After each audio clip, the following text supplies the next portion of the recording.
విజయవాడ నడిబొడ్డున అంటే రాష్ట్రానికి హెడ్ క్వార్టర్స్ ఇక్కడ నుంచి కూతవేటు దూరంలోనే ముఖ్యమంత్రి గారి నివాసం, ఇక్కడే డీజీపీ కార్యాలయం,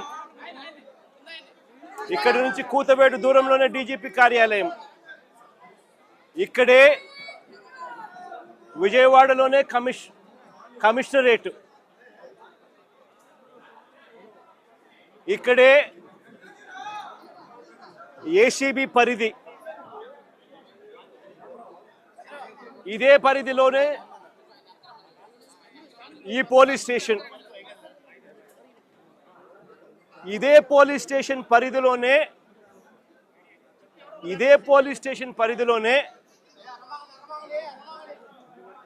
ఈ తల్లి నా ముందరనే, నా పక్కనే ఉన్న ఈ తల్లి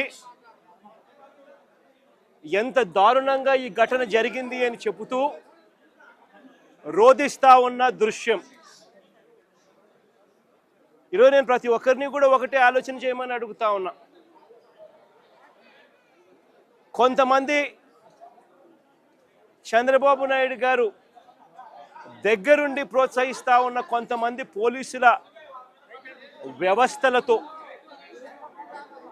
ఈ కొంతమంది చేసే ఈ కార్యక్రమాల వల్ల మొత్తానికి ఈ రాష్ట్రంలో పోలీస్ స్టేషన్లకి ఏదైనా అన్యాయం జరిగితే పోవడానికి కూడా ఎవరైనా కూడా భయపడే పరిస్థితిలోకి ఈరోజు ఈ రాష్ట్రంలో పరిపాలన సాగుతూ ఉంది. నేను అడుగుతా ఉన్నది ఒకటే, ఇదే పోలీస్ స్టేషన్ పరిధిలోనే, ఇదే పోలీస్ స్టేషన్ వేదికగా ఈ పోలీస్ స్టేషన్ పరిధిలో ఉన్న ఏసీబీ కార్యాలయం, ఈ పోలీస్ స్టేషన్ పరిధిలోనే కమిషనరేట్ కార్యాలయం, అంటే సిపి, ఏసీపీ, పోలీస్ స్టేషన్లో ఉన్న సిఐ అందరూ కూడబలుక్కొని డీజీపీ సైతం దీంట్లో ఇన్వాల్వ్ అయ్యి ఒకరినొకరు ఏ రకంగా ప్రొటెక్ట్ చేసుకుంటా వస్తూ ఉన్నారు, ఒకరినొకరు ఏ రకంగా వెనుకేసుకొని వస్తూ ఉన్నారు అని చెప్పడానికి నిదర్శనం ఇది. మే మాసంలోనే ఒక ఘటన కాదు, సాయిది ఒక ఘటన అయితే రెండో ఘటన క్రాంతి కుమార్ అనే పిల్లాడిది, రెండో ఘటన సూసైడ్. ఈ సూసైడ్ ఒకసారి వినండి, చూడండి.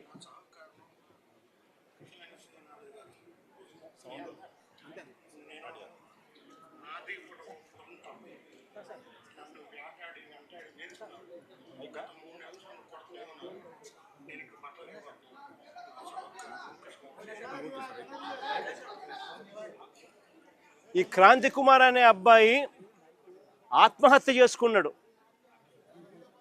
పలాని సిఐ, పలాని పోలీస్ స్టేషన్ పరిధి రోజు నన్ను కొడతా ఉన్నాడు, నేను తట్టుకోలేకపోతా ఉన్నాను, నా చావుకు కారణం తానే అని చెబుతూ మరణ వాంగ్మూలం ఇస్తూ తాను ఆత్మహత్య చేసుకున్న పరిస్థితి.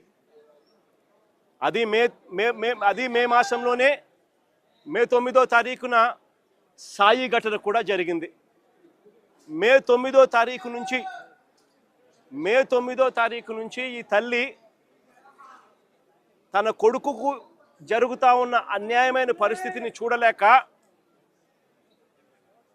తల్లిని పోలీస్ స్టేషన్లోకి పిలిచి నీ కొడుకు ఫోటోకు దండేసుకో అని చెప్పి ఏకంగా సిఐ మాట్లాడుతూ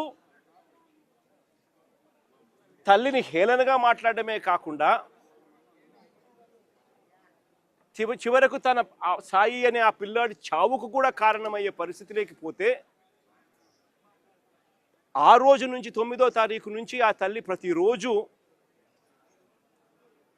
తనకు సమాచారం అందే కొద్దీ ఆ సెల్లులో జరుగుతూ ఉన్న విషయాల మీద తనకు మిగతా వాళ్ళు సమాచారం తనకి ఇచ్చే కొద్దీ తన కొడుకు ఏదో జరుగుతూ ఉంది, పోలీసులు తీసుకొచ్చారు, ఆ స్టేషన్లో తనను పెట్టారు, తనను కొడతా ఉన్నారు, చిత్రహింసలు పెడతా ఉన్నారు అని చెప్పి తనకు అర్థమయ్యి అదే పోలీస్ స్టేషన్ పరిధిలోకి ఒకసారి కాదు, 2 సార్లు కాదు, 3 సార్లు కాదు, 4 సార్లు కాదు, ప్రతిరోజు ఆ తల్లి అక్కడికి వెళ్ళి నా కొడుకును నాకు చూపించండి అయ్యా, నా కొడుకును నాకు చూపించండి అయ్యా అని చెప్పి బాధపడతా ఉన్న పరిస్థితులు మన కళ్ళ ఎదుటే కనిపిస్తూ ఉంది.